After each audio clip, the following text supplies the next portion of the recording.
ladies and gentlemen. She's Mary Rodwell, who's known as the Alien Lady, and who's really an innovator in the hybrid understanding of starseeds and why these beings are here at this time. It's so great how cutting edge you are and how important you are to bringing your research into this field. It's great to see you again. I mean, you're always doing a fantastic, original, different presentation.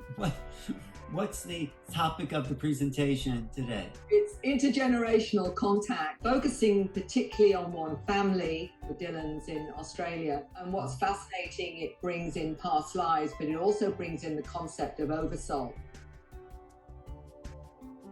What's interesting, Elsa says that we can connect to other intelligences, other aspects of ourselves, another realm. Father was born in Egypt and said that other beings created the pyramids, connection with the Egyptian times, and she communicates with Nefertiti. She describes the communication and relationship, and we don't know whether that's of Egyptian times, parallel realities, or soul aspect, or the soul link to the communication.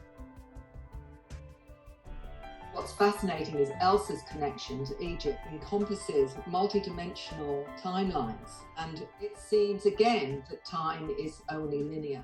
You know, Mary, she actually looks like Nefertiti. I know. I think she probably is, but we haven't gone that far. Yeah. The interesting thing is all the connections that one seems to find as soon as one's opening up to this kind of information.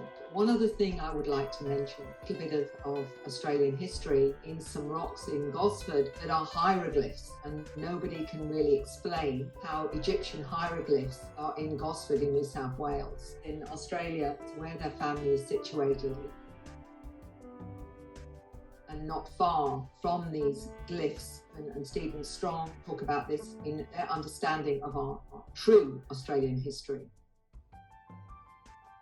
The gold in Tutankhaten's tomb comes from Impi, which is 3 hours south of where I am. And it does suggest that Egyptians actually did come to Australia. Wow, Mary, what a great investigation you are doing. Just to recap, this woman had 8 children, and each one was an experiencer. The whole family experiences, yes. And they're still experiencing. Absolutely. And they all have their own way of communicating. At least some, they have their own unique connections to different intelligences. As you've seen with Gigi, she's, I think, drawn about 200 different beings. But what I found was fascinating is the electrical to Ginger connection, how different that interaction can be.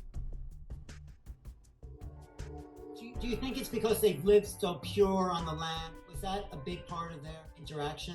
It was certainly enabling them to be clear conduits because of the way that they were avoiding anything that pollutes their energy system. It's all about frequency and the purity of the body. This electrocution that she had, which is amazing that she survived it. It cleared her from all parasites and made her a clean slate, that she was ready to meet her husband the very next day.